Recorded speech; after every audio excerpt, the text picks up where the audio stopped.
ride prep kind of PowerPoint. I give this to all my students. You're going to find hyperlinks down here in the corner or any of these magenta ones. You can click on this and go to an older private pilot oral exam. It hasn't changed a whole lot, but some of the rules have, so you wouldn't want to use this as your basis. This is for 172N model, and we are near the Seattle FSDO. Resources, you can click on these links and they'll take you to the Airplane Flying Handbook. There's a newer version though, and I've lost the original PowerPoint on this, but the PowerPoint show is still here, so I can't update any of this stuff. Sorry about that. Pilot's Handbook for Aeronautical Knowledge, the PHAC, that's a good one. The Airplane Flying Handbook is what I'd kind of focus on for beginning pilots, and then the AIM is going to be really good, as well as safety brochures. The advisor circles are a little written by lawyers, a little hard to understand. And then part 91 and part 61. So 61 is going to be what you need to get your private pilot and the requirements, and as well as your medical, that kind of thing. And then part 91 is what you're going to fly by. So those are the rules of the road, basically. All right, and then rules and regulations, again, part 61 and part 91. It's pretty simple. A lot of verbiage in there, though, so it's not fun. So basically, your check ride will start at this point. So you'll pay the examiner or whatever they want, $500 or so, and then private pilot privileges and limitations. So you need to pay your pro rata share at least, so not less than. So if there's 4 people going on the flight, then you need to pay your quarter of that. I usually take the money though, and if they pay cash or whatever, and then I put it all on my credit card, or card, so I have proof that I paid for it, and then it's just going to make it cleaner and easier. But always err on the side of you're paying too much. Don't try to cut it that close. There are some things that you can access Pilot in Command for, charitable, nonprofit, community events, that kind of thing. You can be reimbursed for some operating expenses that are not directly related to the flying.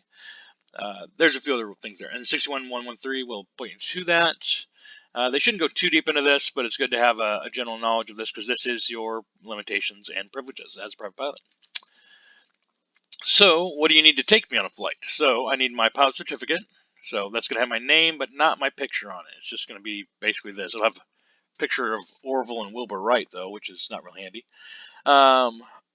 Picture ID, state and federal. So I have to prove that it was my license. So I needed something with my picture on it. And then I need a current medical. So that, I'm not sure how that works now with basic med and what you need to actually carry on you. But as long as you have a valid state license, I guess you're valid to fly. So for private pilot privileges, check into that if you're interested in basic med. But starting out, you're going to need to probably go get a medical, and you'll have your first class, second class, or third class. Check with the college or the FBO, the fixed base operator that you're going to be flying with, and they'll tell you what medical you need to get before you start training. In our case, we need a second class medical for Part 141 flight operations. 6123 will tell you the expirations on those. If you're over 40, there's some other things for you to learn. If you're under 40, it's pretty easy, and there's just one basic set for you to learn, and then you kind of need to know that it's going to expire at some point. AEROMEDICAL. So am I feeling okay today? I'm not ill. I don't have any illness affecting me. I'm not taking any medication. If I did have medication that I was taking, then I might need to talk to my designated pilot exam. No, sorry. My medical pilot examiner, I guess. I don't know what they're called now that I'm saying it. But basically, whoever got my medical from, I'm going to need to go back to him and ask if I can take, if I'm taking Sudafed, non-drowsy, is that okay? If anything I take, I'm going to be real leery of. There's a sort of approved list of medications out there, but it's not put out by the FAA. It's just kind of this stuff has been found to be okay. If I take one of those, I might be fine. If I'm taking it for the first time, I'm definitely not going to fly. I'm going to test it. I'm going to, have it, take it a few days before and see how it affects me. Then I'll go. And then if I'm using 2 medications, they may compound and cause a problem. So I don't want to take Sudafed and Dayquil. I don't want to dump those things together, or whatever it might be. That could cause an issue. Stress. So I'm going through divorce or something like that. Then I don't want to be under that stress. That can cause me to make poor decisions and just be fatigued, which is stress kind of leads to fatigue. I can also maybe stress of who knows what, but I'm not sleeping well or something like that. That also leads to fatigue. Alcohol. So 8 hours throttle to bottle, 0.04 blood alcohol, or the effects thereof. That's kind of the caveat there. So if I'm hungover from drinking, hard the day before, and it's been well over 12 hours, well, I'm still hungover, so that might be considered the effects thereof. Just don't mess around with that stuff, and always give yourself plenty of time. And as a pilot, I don't drink at all. If I am drinking something, then I will only do it in the house, and I will not be driving anywhere. It's too easy to lose your license and just ruin your possibility of having a career, even one drink in some states. So just be really careful with that. Fatigue. So if I'm not sleeping real well and I haven't slept for the last month, that's going to lead to fatigue. If I get one good day of rest, that does not cure it up. There's chronic fatigue, and then there's just normal fatigue. But I can be real careful, and it can be real subtle. It can slowly build up on you and cause issues. And any lack of sleep or fatigue or anything like that can increase your error rate for that next flight dramatically. The FAA has some crazy numbers on it, and it's like it skyrockets as soon as you have just even a little bit of stress and fatigue. So emotion, eating, illness, or not, sorry, emotion, eating, exercise. I think right now the FAA is saying this is emotion for the E, but eating and exercise can both affect that kind of thing. But if I'm emotional, if I have something that just happened, family member died or something like that, which is going to, add to stress and all that kind of stuff, but I may not be fit to make real good decisions, so I might not want to fly. And like I said, always just err on safety on this stuff. Just don't go out if there's anything different than normal. Even just being a little congested can ruin your day flying, because it can pop your eardrum and cause all sorts of issues. 91.117 or 91.117, and then the AIM Chapter 8 is really good to read for this. That'll also give you some common visual. Oh dang, I don't know what I'm saying there. It'll give you some visual distortions you're going to see while flying also. Graveyard spiral. It'll go over quite a few different things in there. It's a pretty good little chapter, easy to read. And then the PAC Chapter 16 is also good for medical. Currency. Okay, so I'm safe to fly. I have the required documents for myself, and I need to be current. So I can carry passengers only if I have 3 takeoffs and landings in the last 90 days. And then at night, they may ask you, so if you're, do the 3 takeoffs and landings count for the day currency? So if I do 3 takeoffs and landings to a full stop at night, does that now take care of my day currency? And it does, because it only asks for 3 takeoffs and landings. The other one for night says that it has to be to a full stop at night. And then currency for night is 1 hour after sunset or 1 hour before sunrise, whereas I can log night for about a half an hour there without being night current, which is from civil twilight to the 1 hour. So watch out for that. That also might be on your exam. Tail wheel, I need 3 full stop landings in the last 90 days, so those will be full stop. And then it needs to be same category, class, and type if your type rating is required. So I am multi-engine and single engine rated, so I have to do 3 takeoffs and landings in the twin at night, as well as 3 at night in the single engine. It can be kind of a pain and can add. It happens every 90 days. It's actually kind of a hassle. Currency, biannual, minimum of 1 hour ground and 1 hour flight. Shouldn't go over a whole bunch more than that. There is the Wings program that you can do. So you do some online courses or go to maybe an aviation trade show and listen to a speaker, and you have to sign in and be on the list. And those will count towards your ground instruction. Then you still need 1 hour of flight with the instructor, and he'll have a list of things he has to do to sign off on. So it'll be basically your private pilot maneuvers for a check ride kind of thing. And then you can send that in, and he'll sign it online. And that'll allow you to get little Wings credit, which is, nothing major, but it's kind of fun. 61.56 for your currency. And then now we're on to the plane. So certificates and documents for the plane. So airworthiness certificate is issued by the FAA. It's valid to ownership changes, foreign registry, or temp pink limits to U.S. 90 days. So you can't fly outside the U.S. with the pink one. And that's the A on that. You also need to keep your aircraft airworthy in order for it to be airworthiness. And we'll go into A. That's a different acronym, and that's going to be AVIATES. We'll go into that shortly. Registration. You have federal 3 years, state 1 year for Washington. Your state might have a different time length on that, but they are required. Radio station operator's license issued by the FCC. It's required for radio operation outside the U.S. Valid 10 years for the sticker on the aircraft. The restricted radio operator's license for you is good for your lifetime, and it costs about $70, and it's hard to find on the FCC website, but it's like restricted radio telephone operator's license is what you're looking for. But you have to have both those to be legal for flying outside the U.S. Operator's handbook, so specific to aircraft, it's serial numbered, standard format in the newer aircraft. The old ones are not standard format, they're all over the place. But section 2 will contain limitations, so they're always kind of the same sections in the same order. All placards must be in place for airworthiness. So the little stickers up on top of your wing that says, you know, this takes this much fuel, and this is tabs, and this is how much, and 100 low lead, or whatever it says, it has to be on there. If it's not, then you're not airworthy. Weight and balance. So POH or dispatch book, this is done by the mechanic. This is not you doing the weight and balance for that flight. It's the weight and balance that you would use to do your weight and balance. So section 6 of the POH, specific to the aircraft serial number. So, and the mechanic will do that up for you. And that's the empty weight of the plane with the usable oil, that kind of thing. Okay, and then we come to required inspections. So this is Aviate. So this is how we keep our airworthiness. So I need an annual, and that's due every 12 calendar months. Or I need 100 hour, well, and I also need 100 hour if I'm using it for hire or flight instruction. And the 100 hour basically is going to consist of the same thing as the annual, but the annual is signed by an inspection authorized, an IA, mechanic. The 100 hour can be done just by a normal A&P mechanic. Sometimes the annual have a few extra things, but in general it's the same stuff. The annual will supersede the 100 hour. So if I had a 100 hour due, I could do an annual instead, and that would cover up for it. I cannot go the other way.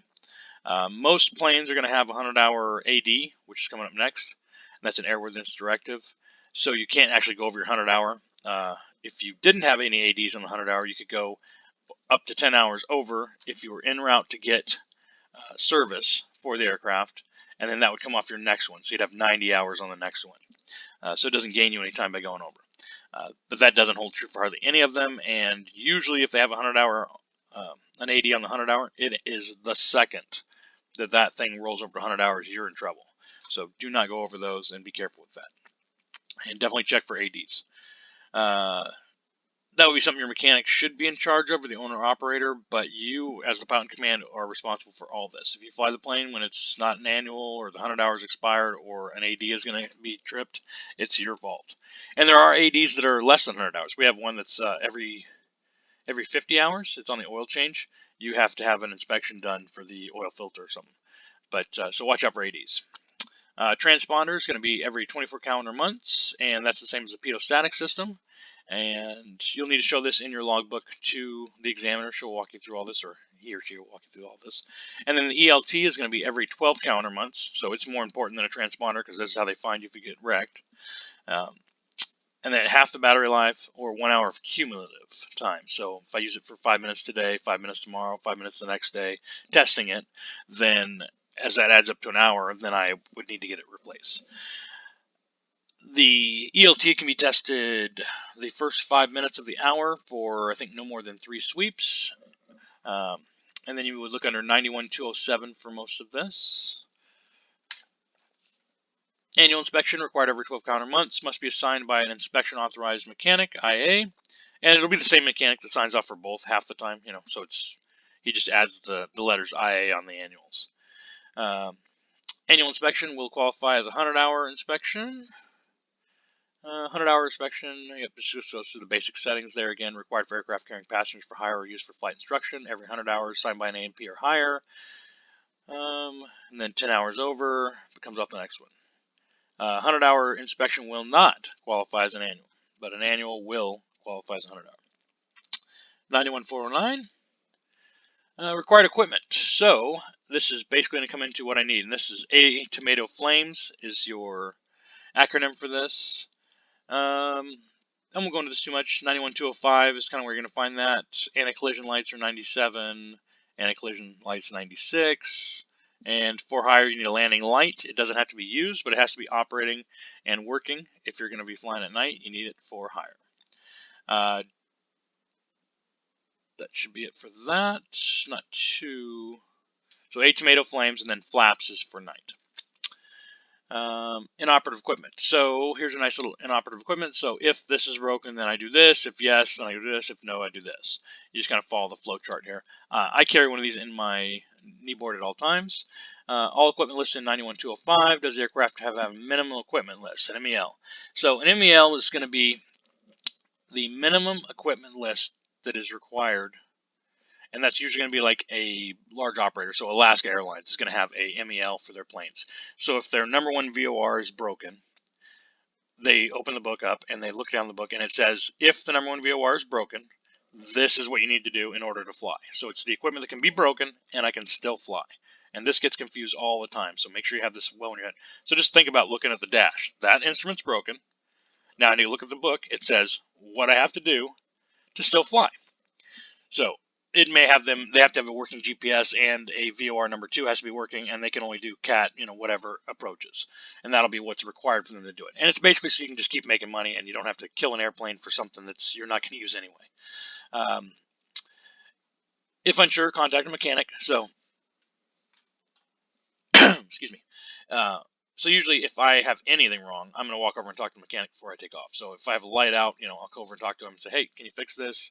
And he'll give you an ETA. And if not, then he can defer the maintenance in some cases.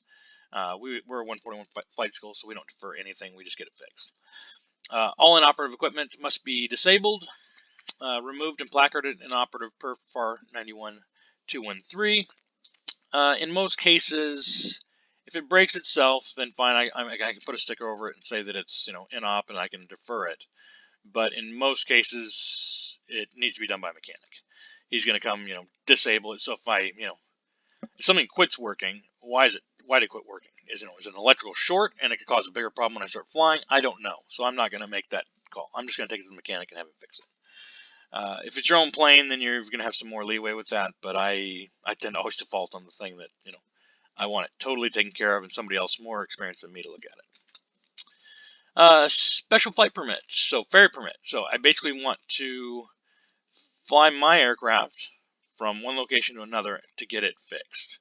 Or I'm just moving it and I'm not really going to be flying this thing ever, but it is airworthy.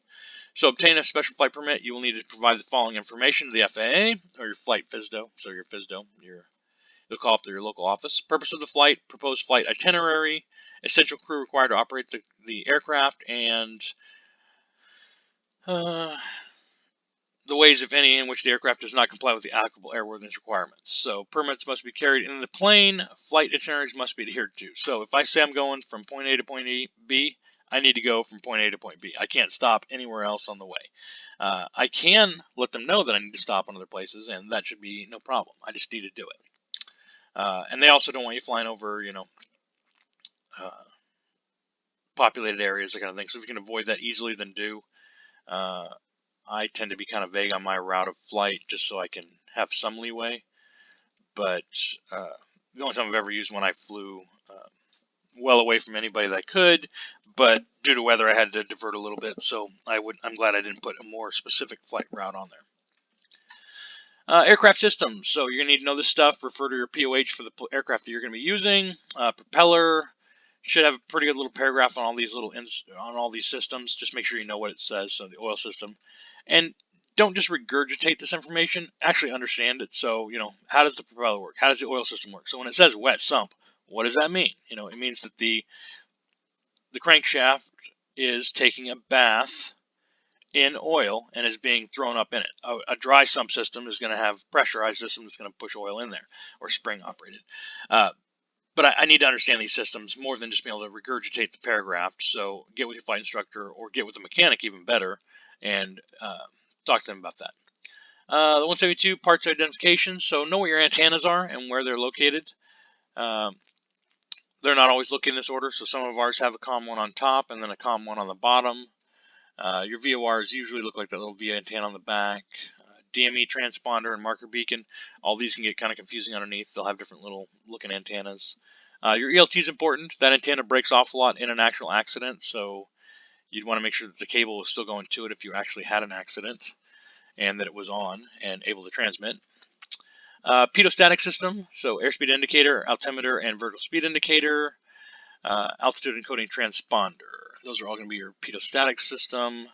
And the transponder may or may not use the same static port, but in most cases I think it has its own. Quick little diagram of how the PITOT-STATIC system works. So you have ram air is going to go just your airspeed indicator, and the other, it'll use static also to kind of zero itself out. And then your altimeter and your vertical speed indicator are going to use just your static port to do that. And you should have an alternate static source, know where that's at, know how your pitot heat works, what that does if you have one. PITOT-STATIC system, there's a little video on it. I would suggest watching that. And then know your V speeds.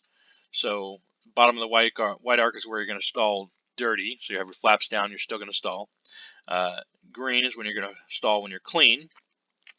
Rotation speed is VR. VX is going to be your best climb out angle. VY is going to be your best climb out rate. It's going to be higher. And then these two are going to converge as you increase altitude. So this VY is going to descend. VX is going to increase, and they're going to meet somewhere near probably best glide, which is 65 in our aircraft. So VFE, flaps extended speed is 85. Or flap operating speed is 85, and that'll be the top of your white arc. Sometimes you'll have a little bit of an area here that you can use for your first notch of flaps, like up to 110 in a lot of Cessnas. Just be careful of that. VA 97 to 80, so that's going to change with weight. Rob Machado has a really good video on that if you want to check that out. He explains why it changes with weight. It's like a two-part series. Way better than I could do, so I'm just going to leave it there. VNO, so 128, that's going to be basically anytime I'm in turbulent air. So if I'm anything other than smooth air, I'm going to slow down below 128. And if it's real choppy, I'm going to be below VA. VNE, 160 for our 172N model, and that is just my max speed. I can't go over that. Engine. Please reference POH section 7 if you have an up-to-date POH. Lycoming for the N model, and it's an 0320D2J. This is not what's specified in the manual. So most of your Cessnas nowadays are getting changed out. We have one with the old engine in it, and they're the ones with the 50-hour AD. So you'll know which one you have, but you need to check and make sure which engine you have. And then horizontally opposed, so that basically means it's a boxer motor, so the cylinders are pushing towards it. There's a little video here next that'll kind of show you horizontally opposed. 4-cylinder, so there's 4 pistons, 4 cylinders. Overhead valve, that just means that the valves are on the end of the cylinder, so they're above the cylinder. So they're not actually above. They're not on the top of the engine, they're on the top of the cylinder heads. So that's still confusing, but that's another thing. Talk with your mechanic, sit down and take a look at it. I love to go look at a 100-hour when a plane's being done or an annual and actually get to see what the engine looks like. That'll make this a lot more clear. Air cooled, so we have little fins on it. It's also going to be cooled by oil because there's oil flowing in it, and then fuel even cools it down a little bit. Carbureted in our case, or it can be fuel injected. Ours is carbureted. Wet sump oil system, so that basically means that crankshaft's taking a bath in that. And the next video might show a little bit of that, but I'm not sure. And then when do I produce my horsepower, and how high does it go? So 160 horsepower at 2,700 RPMs is my max. And then I have dual magnetos for redundancies, or for redundancy. And then they're also going to have something called an impulse coupler in there. So we've been getting this one asked quite a bit. So how does it create spark? Because the magnetos are not hooked up to your electrical system. You need to look into that further. And then how that impulse coupler, basically, once it goes past wherever it goes past, top dead center or something, it's going to allow that impulse coupler to spring forward and create enough spark to excite the magnetos and create that electric field that's going to allow that, or magnetic field, but it's going to allow that to produce actual electricity, which is going to run your spark plugs from then on. And then POH section 7. So this is a horizontally opposed engine. It's going back and forth. So these things are going horizontally, and power stroke on one produces, an intake stroke on the other, and then so every one of those cylinders is doing something different at the same time.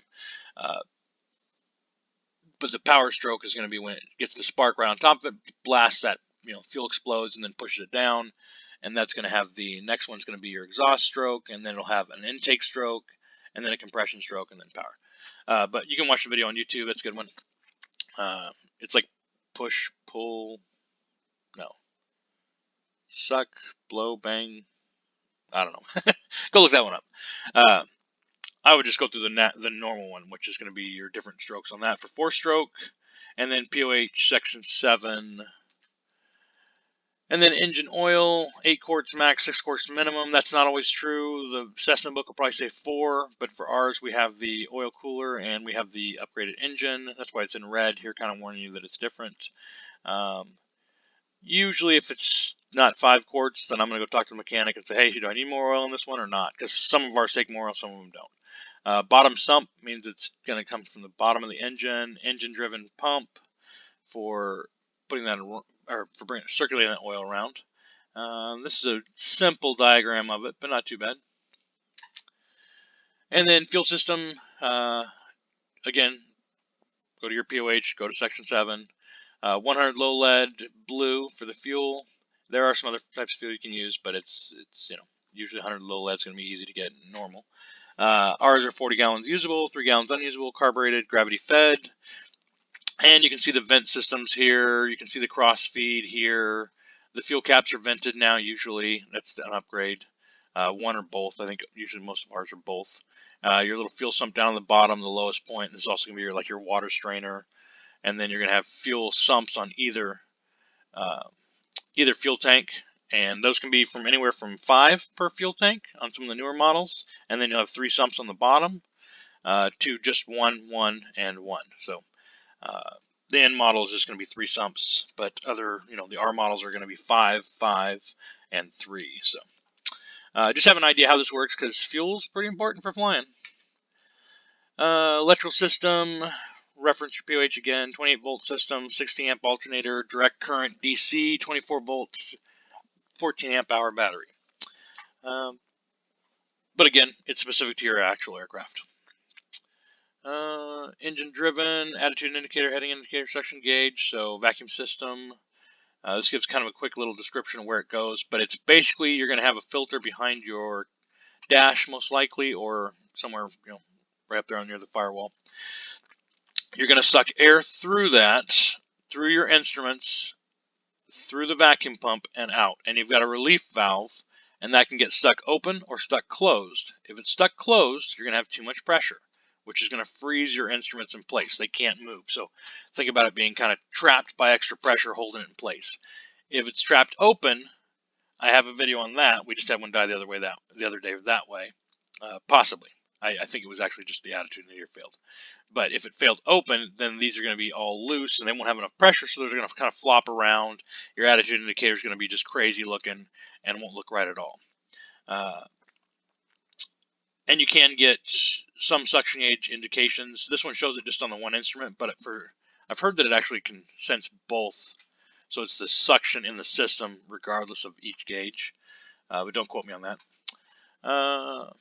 Cool, but it pulls air through the system. So sucks air through the filter and into the vacuum pump and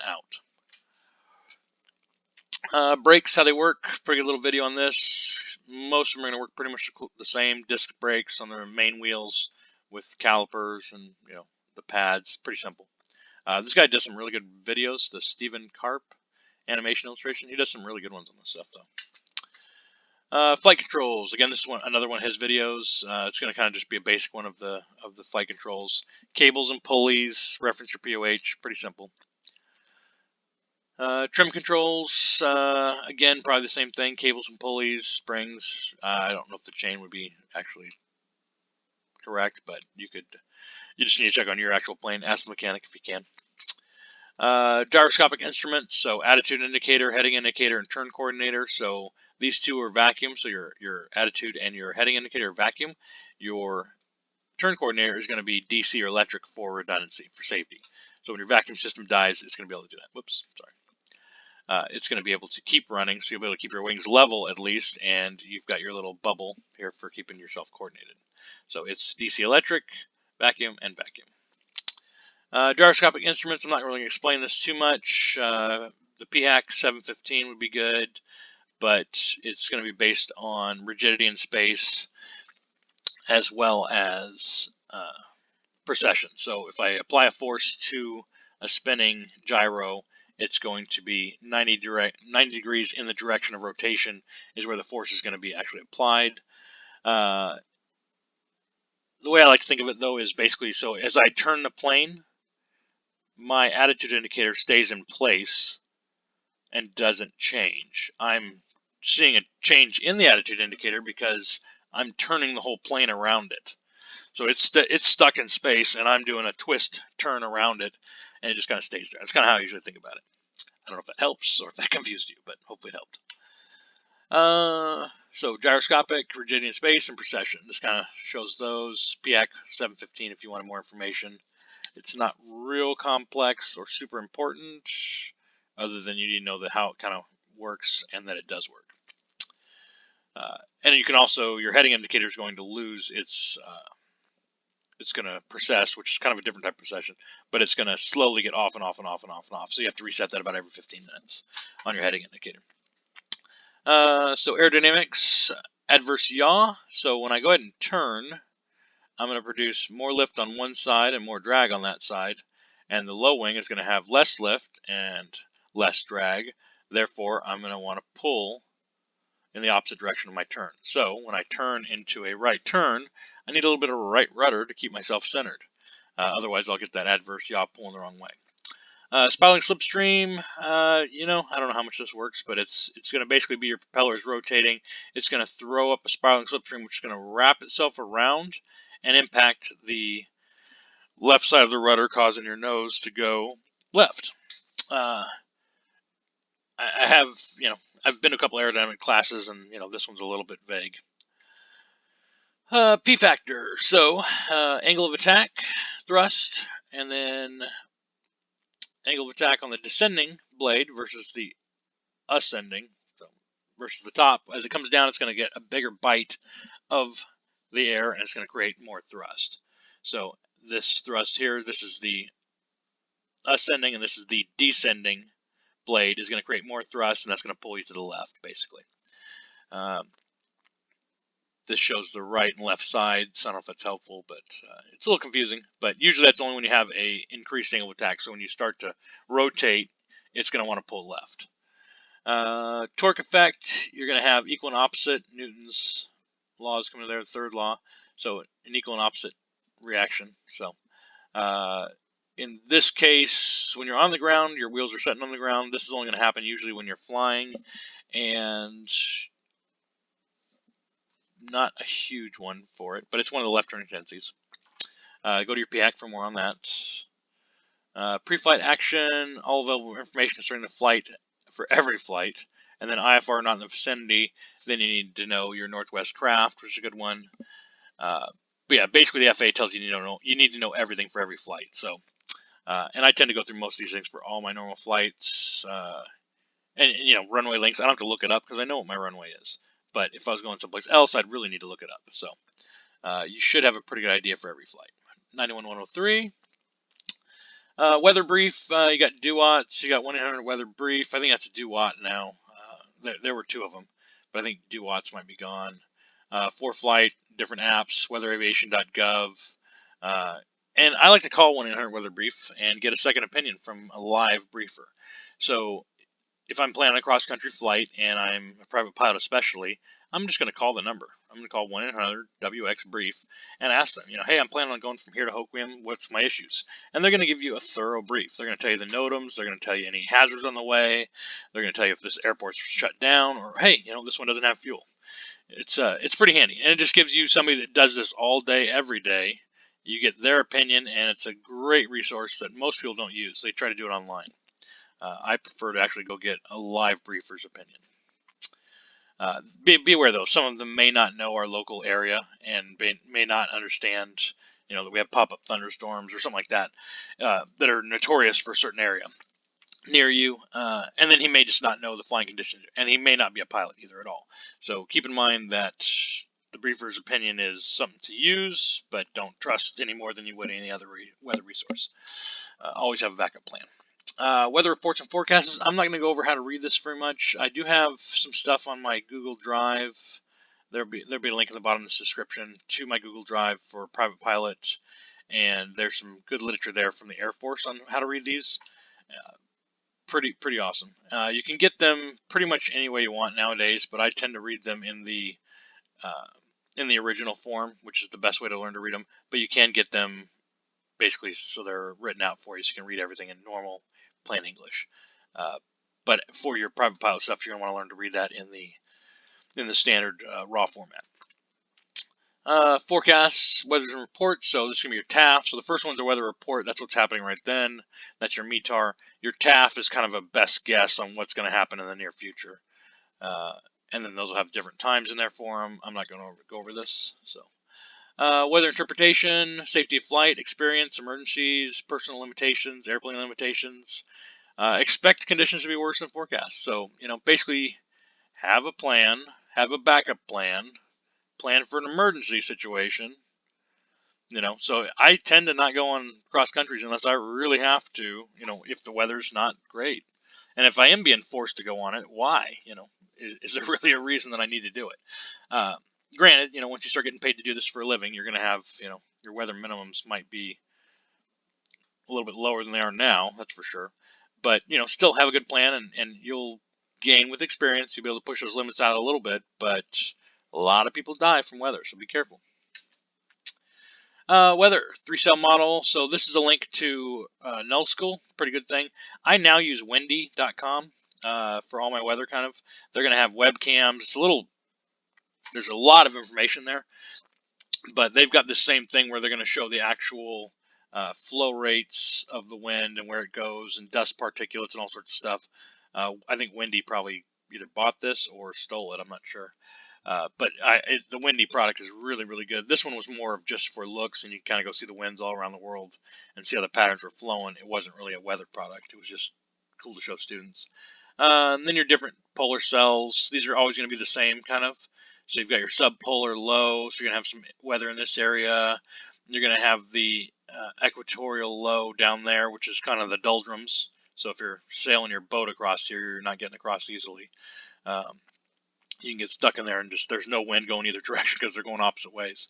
But yeah, these weather cells are kind of standard, and they kind of stay the same all year long. And those will push your weather for the planet throughout the year and gives you kind of an idea. But they do move up and down. So weather, I like to go and just learn the low pressure. So low pressure is cyclonic, anti-clockwise in the northern hemisphere, inward and upward. So in the southern hemisphere, it would be the opposite for the cyclonic. It'd still be called cyclonic, but it would be clockwise. So kind of confusing. So keep in mind that you can have to learn a lot more when you go down the southern hemisphere. But yeah, it's basically going to have your inward and upward. So it's going to take your air in. You can kind of see it over here. So the low pressure goes inward and upward, and then it's going to be forced up. It's going to take that warm moist air, rises, and it's going to cool down, creating shower conditions. And then air is going to lose its moisture, goes over to the high, drops down, warms up, picks up some moisture, and comes back over to the low. But kind of gives you an idea how things work, and it can also help for flight planning. So if you're going around a low, you might be able to go around the bottom of it and pick up tailwinds, and then on your way back, you could do the opposite, go around the top and pick up tailwinds going the other direction. So kind of handy. And then AC006A is the weather one. That's a pretty good one to read. And then chapter 3, yep. And then weather high to low, look out below. So if you go from a high altimeter setting and you don't change anything and you go into a lower pressure area, your altitude is going to stay at 1550, but it's going to read differently. So it's going to read the same, but you're going to be actually lower than you thought. So you're still flying, think you're flying at 1550, but you've actually dropped 150 feet. So watch out for that. And that's why we kind of always update our altimeter setting with, so Seattle Approach come on and tell you, hey, so altimeter is 30 whatever. And you want to change that when you hear that. Or your location that you're going to. So the current weather for the airport you're near is worth updating. And there's a good little video here on how to do that. Again, from the same guy on YouTube. Really appreciate his stuff. All right. And then VFR flight planning. I'm not going into this. If you want to, you can kind of read through all this stuff. That's going to be more than I'm willing to talk through. Cruising altitude. So how do I pick it? What's it based on? So it's based on magnetic course. Okay, so MC, this is one of the #1 missed questions on your private pilot, and it's magnetic course. So I take my plotter, I lay it on the map. That's my true course. I then do my deviation of whatever it is. In our area, it's like 17 degrees. I change that. Now I have magnetic course. That's when I pick my altitude. It's not based on the wind. So I do my Neod-Sweven. So north and east is odd. So north and east is odd. South and west is even. And you can't mess that one up because Sweod and even doesn't work. So Neod-Sweven, pretty easy. And again, flight planning. So filing a flight plan, you need to go do that. I usually just do it on 1-800-WX-BRIEF. You have to sign in for the account. That's the easiest way.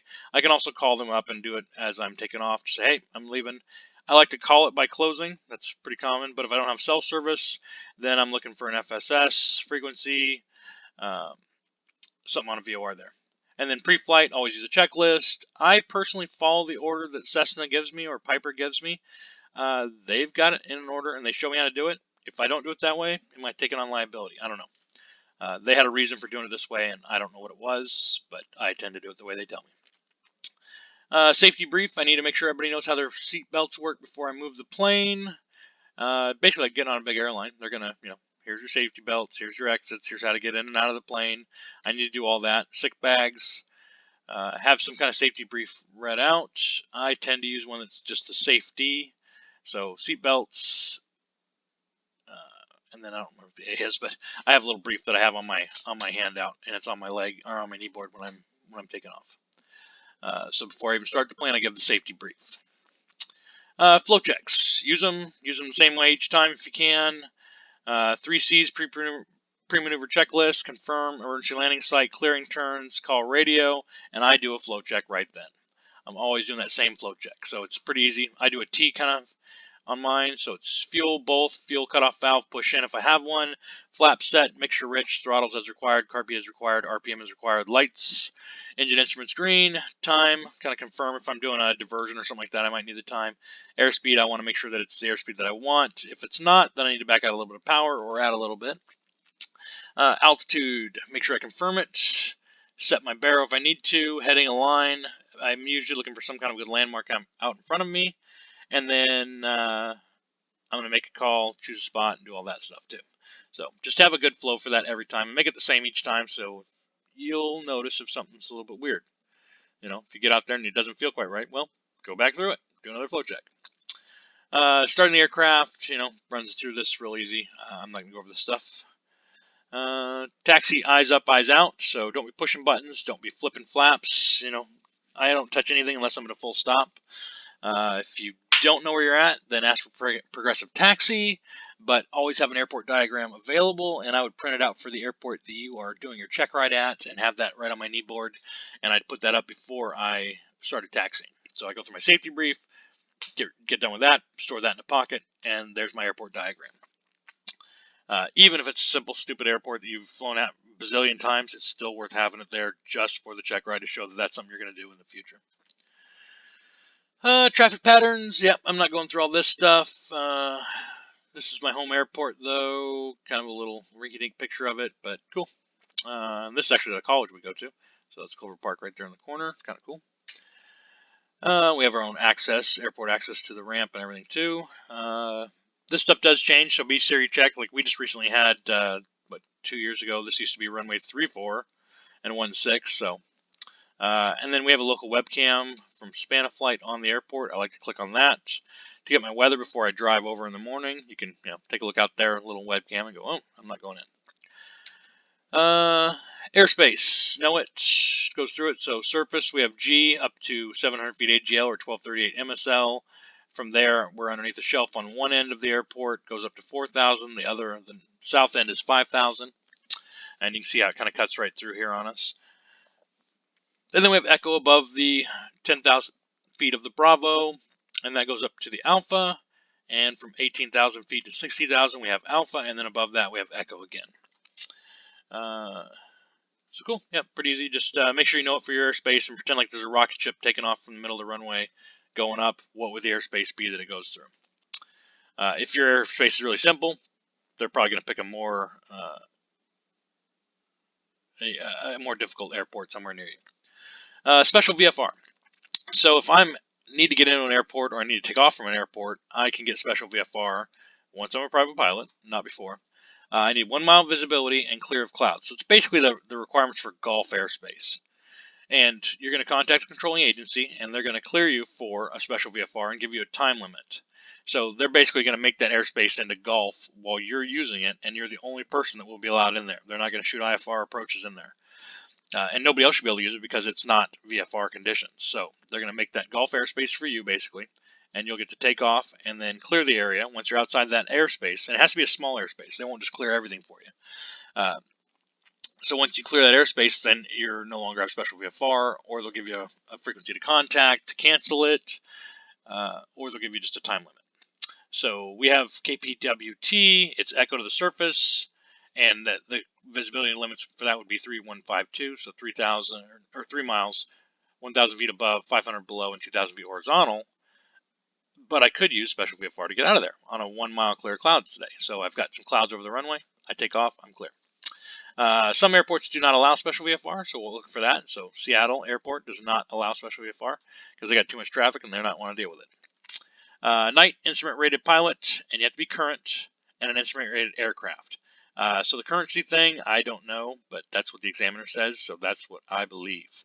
Instrument rated pilot needs to be current, and an instrument rated aircraft if you want to pick up special VFR at night. And this is always on the questions, is who can do it. If I was an instrument rated pilot and I was current and an instrument rated aircraft, why would I need special VFR? I don't know.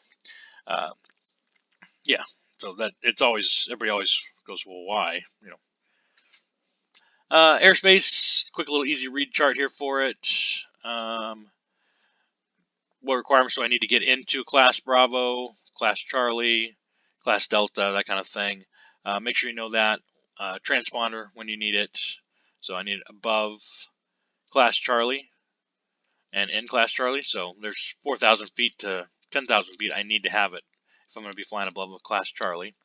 That gets asked quite a bit. And then cleared to enter Class Bravo airspace. I need to hear that with my tail number. Radio etiquette, try to get rid of the ums, ahs. This is, we want, don't chat, be a pilot, not a parrot. So that basically means if they tell you, you know, cleared ILS 17, then you can say cleared for the Tacoma Narrows ILS 17. You know, so don't just repeat what they say. Tell them what you think they said. It doesn't have to be in the same order. So if you rearrange it a little bit, that makes it clear that you understand what they told you. Who are you calling? Who are you? Where are you? And the altitude you're at, and what do you want to do?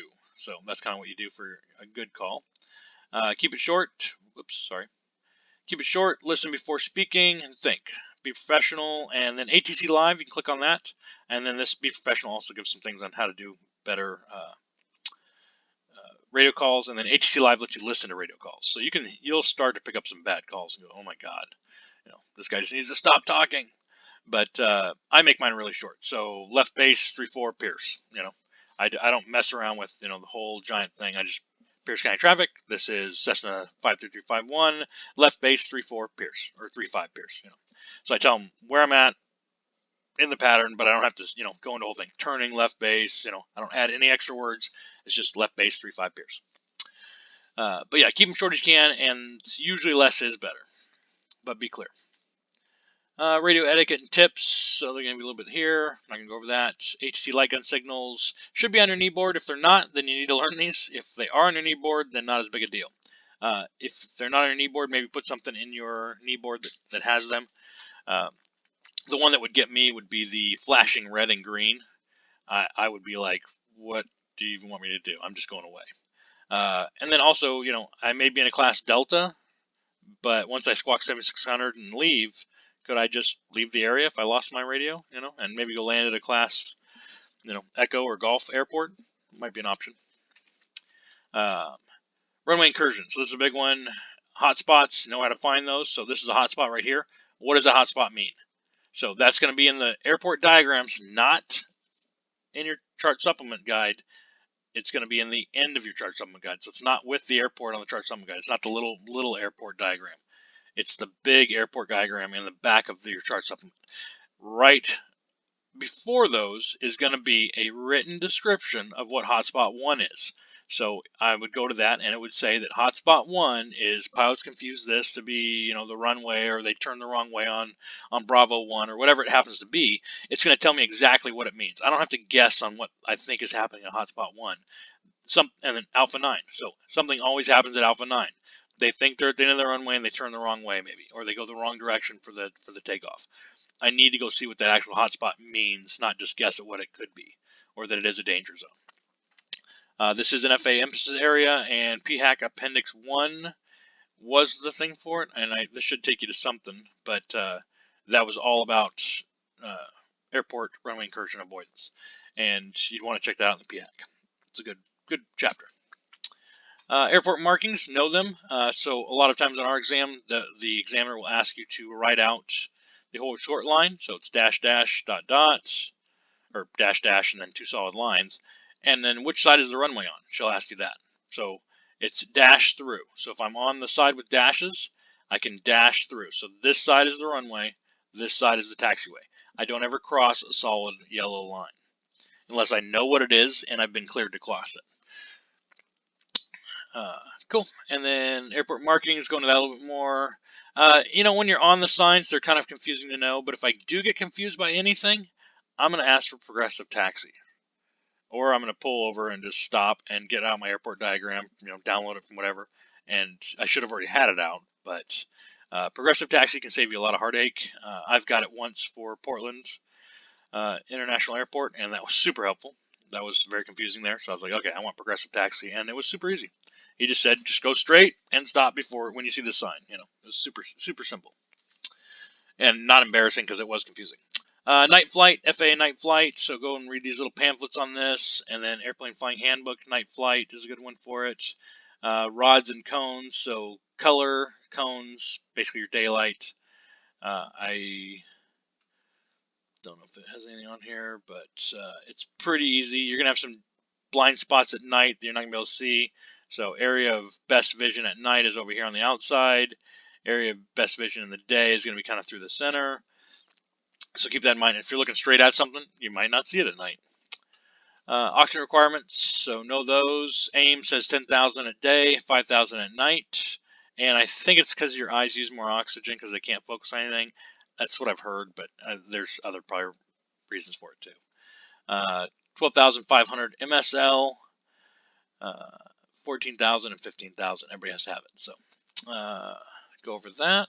Wake turbulence avoidance. This kind of just gives you a quick little drawing. The danger zone is going to be behind him, so land past him. His touchdown point on the large aircraft. The worst one is heavy, clean, and slow. Land above and beyond. For taking off, danger zone is going to be anywhere below him because that wingtip vortices is going to, wake turbulence is all going to drop down underneath. Before and above, and since you can't outclimb an airliner, you might need to sidestep. All right, wake turbulence, good little video here. This kind of shows again how to avoid it, but we can't outclimb these guys, so don't even try. Just try to sidestep or wait. You know, just get a 5-minute delay before you take off. Spin awareness, aircraft flying handbook spins. You have to be stalled and uncoordinated flight, not uncoordinated controls. So if I've cross-controlled, so I've got my ailerons one direction and my rudder the other direction, and I stall it, that's just a cross-controlled stall. That's not going to necessarily spin me, and most fact will not spin you. Now, if I'm coming up to the stall point, and then I slam in a whole bunch of rudder that opposite direction, and I throw my nose, so the front of the plane is going to yaw off to one side while I'm still going forward, and I'm stalled, that's kind of how I spin. And it'll happen really quick. And you won't see an increase in airspeed. The plane will just be spinning about the axis. And then once it comes out of the spin, it will build up speed and G-load quickly. So watch out for that. Go through your POH and use the spin recovery that they say to use. But basically on a Cessna 172, as soon as you let go of the controls, as soon as you relax anything, it's going to boom, it's done. You don't want to let go of the controls, but I mean, as soon as you relax whatever input you were putting into it, it will stop spinning. They're actually really good little training aircraft, and that's why they're so popular. But definitely consult your POH. Pre-maneuver checklist. Yeah, I won't go over that too much, but I just do the T-check. You can kind of see the flow here for ours. Get your own fuel. Make sure you're doing the 3 C's. So confirm an emergency landing spot, make a call, and then clear it. I like to make the call first, so I know where I want to go. So I'm going to this lake, and I'm going to do my maneuvers there. I'm going to tell everybody that I'm using that lake, and I'm going to be there. So I claim my spot, and then now I need to clear it for the guy that doesn't have a radio or who wasn't listening. Emergencies, 7700 is any general emergency. Aviate and fly the plane first. Airspeed, flow check, checklist, 1.5, mayday, mayday, mayday. Basically means it's my channel and it's a real emergency. Pan, pan, pan means I'm very, very concerned and I need help, but I'm not going to die imminent. Lost comm 7600, aviate, non-towered call, no radio calls required at non-towered airports. Squawk 7600 remains outside Charlie, Delta, and Bravo airspace if you can. Keep making calls so other people maybe they can hear you and you're just pressing the squawk button. Who knows? Check the volume. You might not be able to hear. And then troubleshoot as needed. And you also have a hand mic usually, so keep that in mind. But, aviate, just get the plane down safely and, keep your eyes open. It's not that big a deal to lose comms unless you're IFR, and then, you might have a cell phone. So use your cell phone if possible. Hijack 7500. Try not to memorize this one. If you get into a hijacking situation, I think you'll remember it. And it's aviate, squawk 7500, and expect law enforcement response. So they're pretty into this one. If you squawk it, they're going to be there. POH, here's the general section. So general, operating limitations, emergency procedures, normal operations, performance, weight and balance, systems, maintenance and care, and supplements. So cool. Thanks. Sorry that took so long. That was an hour. Jeez Louise. So if you want the short version without me talking, it's on YouTube. And then also down in the link, there's an actual link to the PowerPoint without me talking. Probably the best way to do it. But thank you for watching, and sorry that was so long. That is insane.